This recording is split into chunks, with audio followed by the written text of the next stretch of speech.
Hello, and welcome back to the Healthy, Not Complicated podcast. Today is going to be a bit more of a personal episode. I'm going to be talking about some diet changes that I've made. I don't really want to say recently because I guess I've been doing this for a while now, but on my YouTube channel, if you're watching this on YouTube, you're probably familiar with it. If you're listening on Spotify, I have a YouTube channel that I've posted on for, I think, 7-8 years now. Obviously, it is focused around nutrition. I used to do a lot more, or not a lot, I guess I used to do a lot more lifestyle content, what I eat in a day videos, that sort of thing. And I haven't done one of those in a while. So this is going to be, I guess, some diet changes I've made since my last what I eat in a day video. Now, if you aren't familiar with me and my coaching and the general lifestyle advice that I give, I am a huge low-carb diet advocate. And to go along with that, I also am a huge high-protein diet advocate. So those do go hand in hand, but a lot of times low-carb diets also are a bit more moderate protein and really high fat, whereas I find that prioritizing protein, making that the center of your meal, is ideal for most people. Most people are not getting enough protein in, but regardless, low carb has always been a staple. And I do think for the vast majority of people, low carb diets are the way to go because the vast majority of people struggle with metabolic issues. They're overweight, they have insulin resistance, they have issues with blood sugar, issues that they often aren't aware about because we don't really worry about our blood sugar until we receive a diagnosis of prediabetes or type 2 diabetes.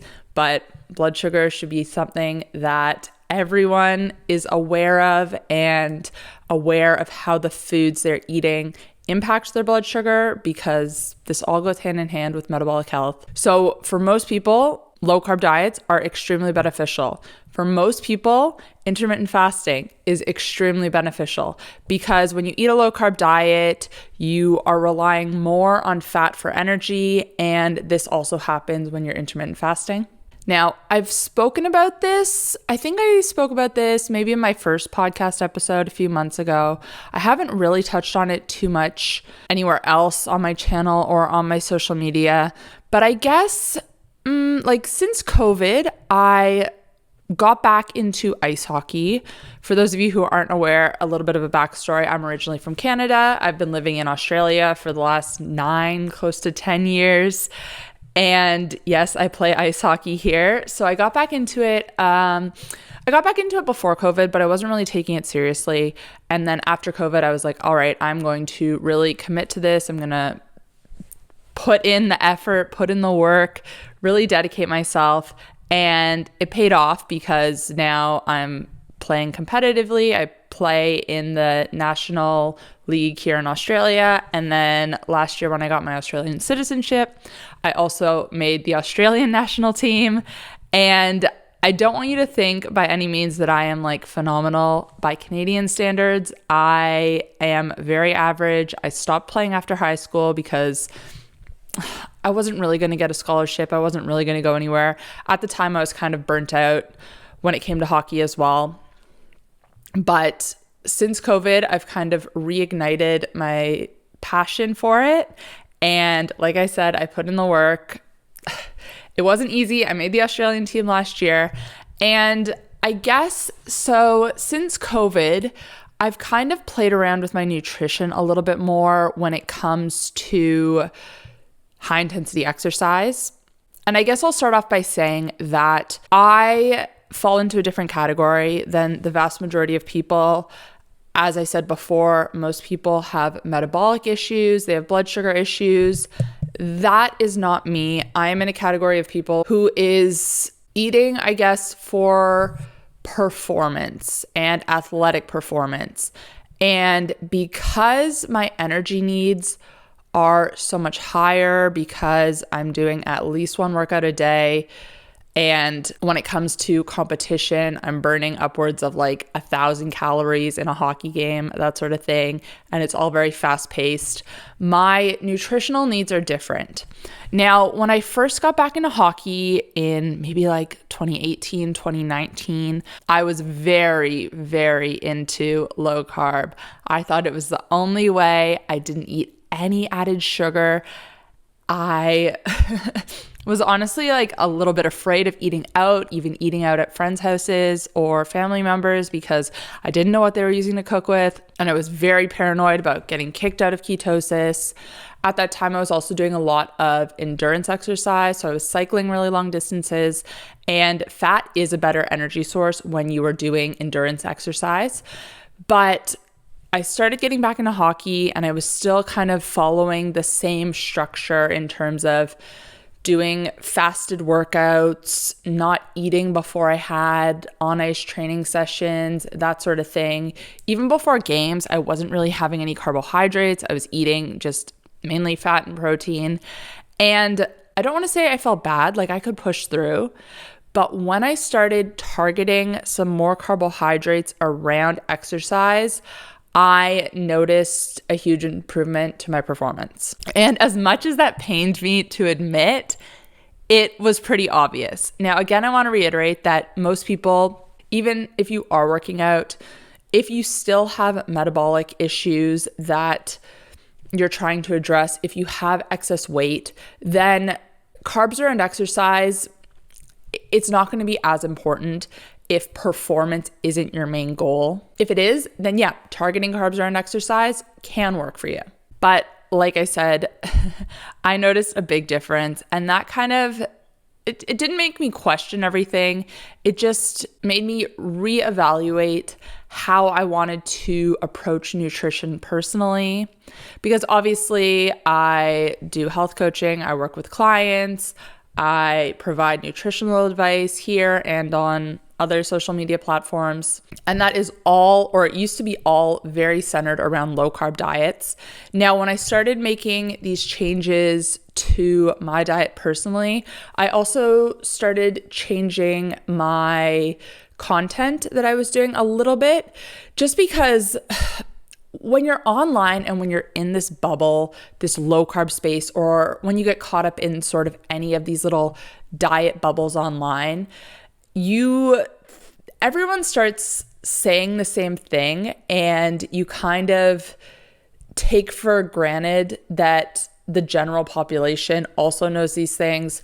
I'll have people comment on some of my YouTube videos about things that are honestly becoming a little bit more mainstream, but still niche. For example, I'll say something like oatmeal doesn't have a lot of protein. Oatmeal is high in carbs, and people will comment and be like, oh, everyone knows this. This is all outdated. And I'm like, everyone in our little health bubble online may know this, but the general population, there are still so many people out there who think that oatmeal is a high protein breakfast. You'll see it in the shops, and there will be like wording on the packaging saying it's high in protein when it's not. And I guess what I'm getting at with that is I wanted to provide more information to help the general public. So it's really easy to say, just go low carb, just go carnivore, just cut everything out. But there's so much more to it. And there's so many people who aren't ready to make drastic changes. And I wanted to help those people a bit more, because the truth is you don't have to entirely cut carbs out of your diet in order to balance your blood sugar, in order to lose weight. There are tips and tricks and like little things you can do, apple cider vinegar before your meals, in order to slow down digestion, in order to reduce blood sugar spikes, that sort of thing. So at this time, I started kind of shifting my content to be a little bit less low carb focused. I still think that low carb diets are extremely effective. I still think that if you are willing to reduce carbs, everyone should be reducing carbs, at least to some extent, but it doesn't have to be less than 20 grams. It doesn't even have to be less than 50 grams. If you eat less than 100 grams in a day, which is still a considerable amount, but a lot lower than what the general population is eating, that's going to be beneficial. So I still all here for low carb, but I want to meet people where they're at. And I know for a lot of people, they still like having higher carb foods. They still want to incorporate them. And that's why I offer a lot of tips surrounding them. But I guess back to myself.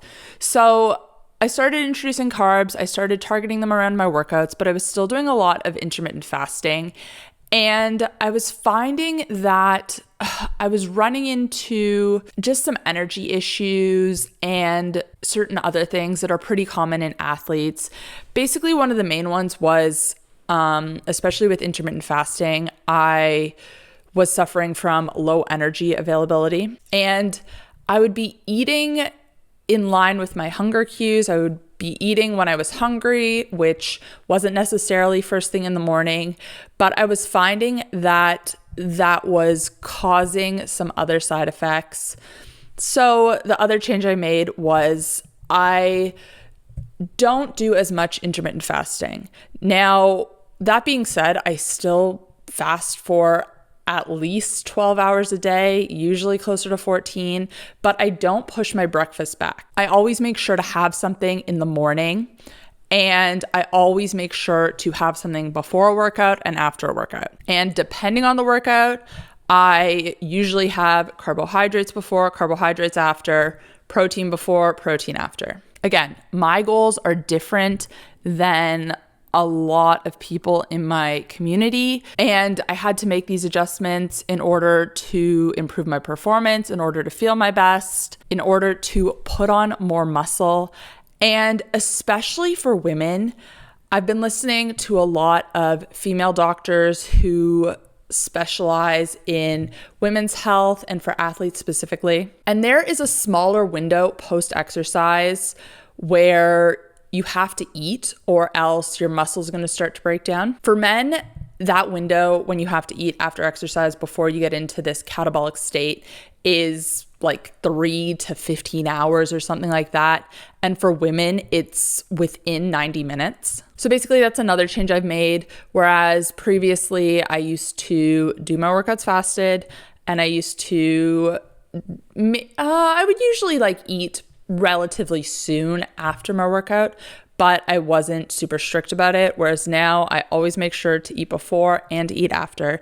And this has improved my performance, and it's also helped me to build and retain muscle better. And this is also the difference between a lot of the exercise I'm doing now is high intensity. It's resistance training. I've always done resistance training over the years, but when I first started my channel, when I first started coaching, I was doing a lot of endurance-based exercise, like I said. And again, for that, using fat for energy is more beneficial. Whereas now, where it's higher intensity, my body needs the energy quicker. And because of that, carbohydrates, they're just a faster energy source. Now, also with this, I really want to stress that I am still animal-based. But I guess this has been a bit more of a recent change. I've been eating more in line with how Paul Saladino recommends. So if you're not familiar with Paul, he used to be a huge carnivore diet advocate. He's a doctor. He promoted it for years. I'm pretty sure his name on Instagram is still Carnivore MD. I actually met Paul years ago at KetoCon when he was very, very into the carnivore diet and was just eating 100% grass-fed and finished steak at every meal. At that KetoCon, we did kind of like a little meetup with a bunch of us at one of those all-you-can-eat Brazilian steakhouses where you have the little light and you like have it on green and they're just bringing all the meat around and you're just eating it.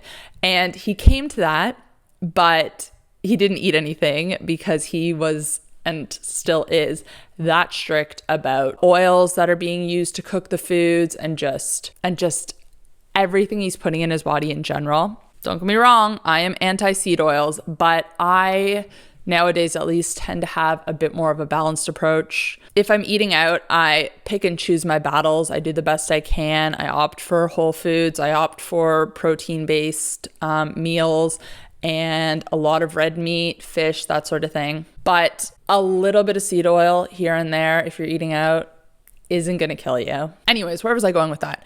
Oh, so since Paul was very strict on the carnivore diet years ago, he shifted more to what he calls animal-based, which his version is higher in carb than some other people's version of animal-based. Usually when people are talking animal-based, they still mean low carb. They just mean that their meals are focused around animal protein, and then they're maybe having some non-starchy vegetables, some low sugar fruit, avocado, that sort of thing, but that animal protein is the base. Now with Paul, he has kind of taken this term and incorporated more high sugar fruit. It's still obviously animal protein focused, and he recommends eating a lot of organ meats, or not a lot of organ meats, but just he recommends including organ meats every day. But the fruit he recommends is usually high sugar fruit. And then obviously he still recommends animal fat, ghee, tallow, lard, that sort of thing. And also avocados, low inflammatory fruit basically, and squash. And where I've kind of landed on my diet recently has been more in line with his recent, I guess it's probably not even that recent at this point, but his most recent diet recommendations, which is this variation of an animal-based diet that still has moderate carbohydrates. It's high in protein, high in fat, but a little bit more, I guess, your classic balanced, except for no processed food, obviously. He's a bit funny about what particular fruits and vegetables you can eat. But yeah, all this to say is that's kind of where my diet has kind of fallen at this point, because like I said, I have been incorporating more carbohydrates. Oh, this is where it gets tricky with sports, because a lot of the carbohydrate supplements and carbs that athletes typically use around exercise, very processed.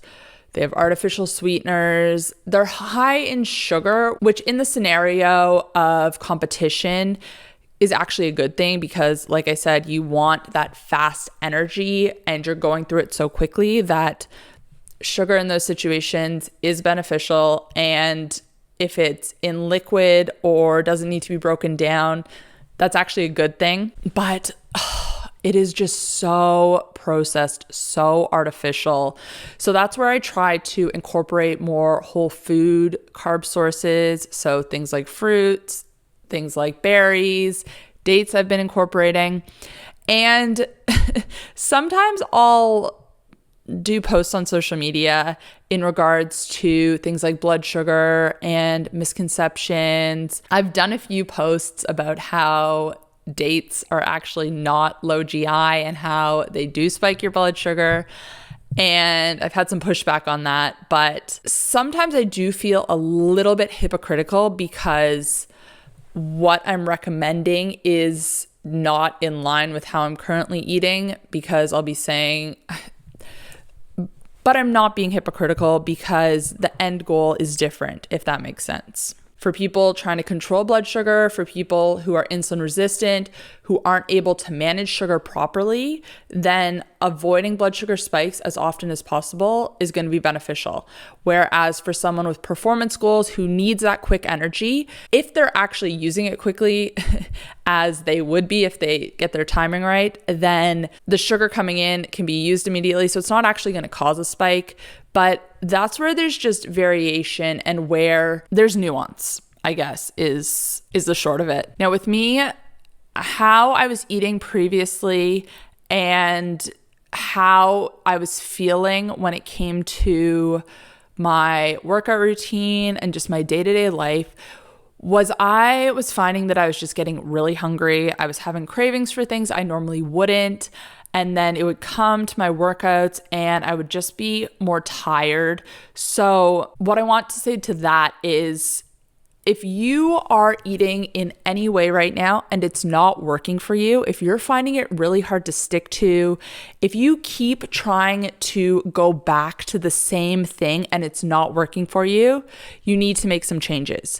Because I'll get comments on YouTube, on Instagram, this and that, from people who feel like how they're eating is the only way. And they'll say things like, cut all carbs out of your diet. That's the only answer. Like, you have to do that. And okay, sure, that might work. But if you can't stick to it, then recommending that is pointless.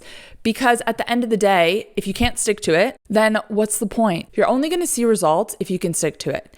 If how you are eating is causing you, if you can stick to it for a few days and then you binge, if you can stick to it for a few days and then you feel really tired, it's not working for you and you need to make adjustments. And this is why I recommend just making small changes that are sustainable instead of trying to do a full diet overhaul. And this is where a lot of people go wrong, is they feel so committed, they're so dedicated, their motivation is there, they do a complete overhaul of their diet, they completely change everything, and they might get results initially, but again, if you can't stick to it long term, then adjust. So if intermittent fasting isn't working for you, and this was kind of what I was finding, I started adding bulletproof coffee back into my routine. And I know a lot of people will say, oh, it's just added calories, oh, it breaks your fast. If it helps you stick to an intermittent fasting schedule, or if it helps you to feel more energized in the morning, then that's going to be a net positive. And for myself, like I said, I've been trying to make sure I eat always before and after exercise. And I've been trying to at least get some food in within 30 minutes of waking up, just because I find that by doing that, I am able to feel more energized throughout the day. I don't have those cravings in the morning. Usually my morning routine, I wake up, I do red light therapy, I journal, I read, and then I go for like a walk for half an hour, and then I get into work, or I'll do a workout. So because I'm doing some form of exercise, or I guess physical activity in terms of going for a walk, I just like to have something before that because I know I'm burning through energy. And I know people can be they try to make things black and white and say that if you eat before you exercise, or if you don't eat before you exercise, then you're going to be burning body fat, and like that's the best thing ever. But it really does come down to what you're doing over the full course of the day. And again, if you can stick to it or not. So I think I'm going to, in the next couple of days, film a what I eat in a day video, because I've been being asked for that quite a bit recently. And like I said, I haven't done one for a while. So I'll do an updated one. And throughout that video, I'll talk about how this ties in with my life and my current goals, and how it can be adjusted for your goals, for people with weight loss, insulin resistance goals, that sort of thing, because the basic principles are still the same. You want to make sure you're getting enough protein at every meal. You want to make sure that you are not eating too many carbs for your energy needs. You don't want to shy away from fat. You want to be eating all whole foods. The principles are the same. It's just the amounts of macronutrients that can shift. So I might do that within the next couple of days. If you want to see that, let me know in the comments down below. The other thing I'm going to do in the next few days is a grocery haul. So I'll talk a bit more about that. And this is, I guess, this all ties in. I've been incorporating more honey and maple syrup into my diet. And again, mainly around exercise, and just adding a little bit more carbohydrates here and there to make sure that my glycogen stores are full and that I can fuel my workouts, that sort of thing. But again, for most people, and if you told me that I was incorporating sugar like this into my diet a few years ago, I would not have believed you. And trust me, that has been a big hurdle to get over. But again, the results that I've noticed from doing this in terms of my athletic performance, the pros outweigh the cons. And if you're using it correctly, then you are using those carbohydrates for energy immediately or almost immediately. And again, a net positive. Now, I kind of wanted to touch on one other, I don't even know if it's a change, but I guess I guess it kind of has been a change. So as I mentioned earlier in this video, I used to be very, very strict with my diet personally. No added sugar. I was kind of nervous to always eat out. At that time, I also rarely drank alcohol. And at that time, I also didn't have very many friends, I guess you could say. I kind of had friends, but I didn't like have close friends who I was hanging out with routinely. At the time, I was still with my ex-boyfriend, who I think I just relied on a lot for my social needs, I guess. And I didn't really think that I needed any more friends. And then when we broke up, I kind of had this realization that I didn't have that many friends. And by default, I am someone who is introverted. I have a few different things I'm going to say. Everything I'm saying, I'm kind of like, oh, I got to mention that. So by default, I'm introverted. And I think I used to rely on that a lot as an excuse. I used to be like, oh, I don't want to go out because I'm introverted. Oh, I don't want to socialize because I'm introverted. And at this point in my life, I kind of realized that I needed to stop relying on that as an excuse, and that as uncomfortable as it can be to put yourself out there, as uncomfortable as it can be to start conversations with people, to try new things, to incorporate yourself into a new group, I had to do it. And I'd say probably within the year following my breakup, I did just that. I really put myself out there. I said yes to a lot of social gatherings, and it paid off tenfold. Now I have so many amazing friends who I am so grateful for, who I talk to all the time. And when I think back to, I promise there's a point to all this. When I think back to a couple years ago, or I think it was almost like 4 years ago now when I was in that relationship, I can remember I had all notifications off on my phone. I didn't even have notifications on for Messenger. I didn't have notifications on for like Instagram chat or anything. There was nobody basically who I would talk to on a consistent basis. Whereas now I have multiple friends who I just have ongoing conversations going on with throughout the day, sending TikToks to each other, that sort of thing. Just so many conversations and social things with hockey. And it's so fulfilling. Part of putting myself out there was I kind of had to, I don't want to say had to, but you know how it is. A lot of social gatherings revolve around alcohol. So like I said, a few years ago, I was so strict. I would only have like one glass of wine once a month, maybe every couple of months. But since I started trying to be a bit more social, put myself out there more, that meant I was drinking a bit more. And alcohol is something that I know I struggle with to some degree. I'm kind of either, like, it's very hard for me to, I don't even know how I would go out and only have one glass years ago, but I guess I was still very much, like I said, relying on that introverted personality excuse. My point with this is my alcohol consumption since then has gone up just because my social life has improved and increased. And that's something I'm still trying to find the balance with, because alcohol has absolutely no positive impact on our health. And that is made so clear to me. I talk about this all the time. I use Whoop to track my recovery. And even after just like one glass of wine in the evening, too close to bedtime, your recovery tanks. Your HRV, which is the metric of how recovered you are, basically goes down so much. And just seeing those numbers, it makes you never want to drink again. But then it's hard to find the balance between having a fulfilling social life and not drinking alcohol. And I know some people do this better than others. I'm still trying to find the balance there. I'm making it sound like I drink a lot, but probably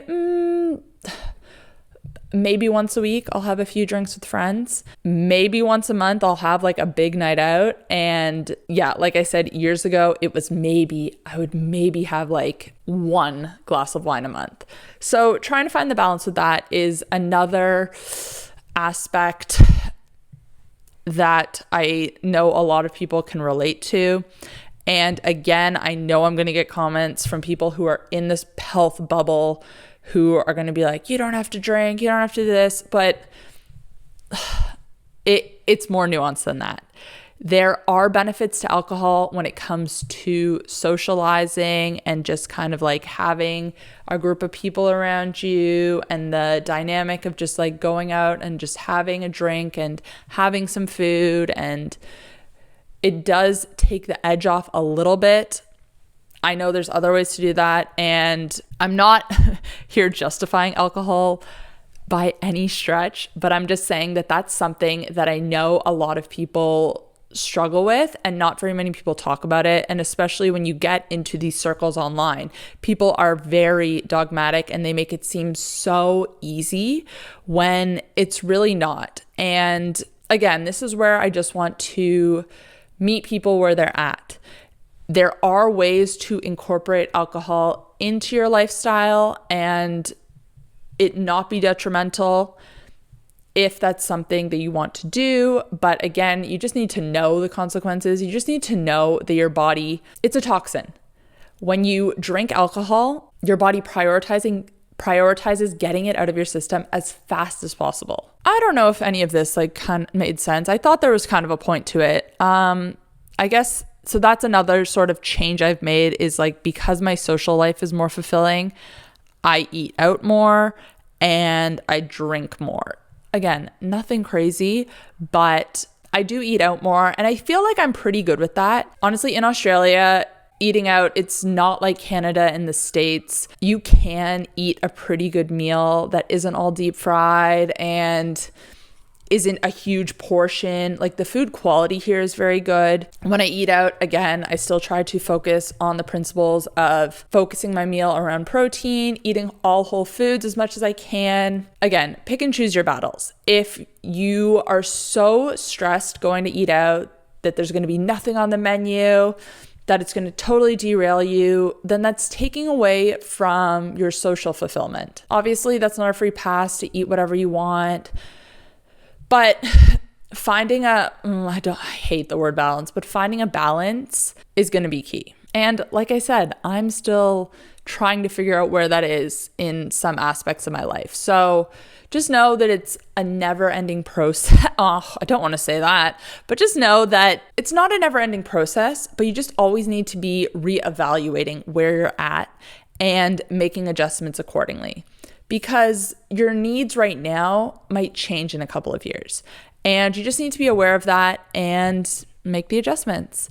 So anyways, I think I've probably rambled enough in this video.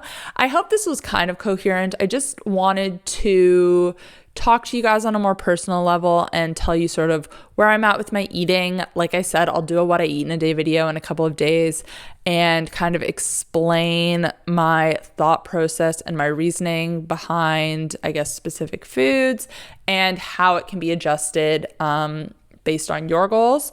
So yeah, look out for that video. And if you guys have any questions, as always, leave them in the comment section.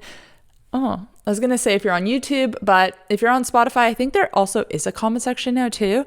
And if you are watching this on YouTube, subscribe on Spotify, or I think I'm on most other podcast platforms. Give me a rating on Spotify too, and I will absolutely love you forever. Thank you guys for listening, and I will talk to you later. Bye guys.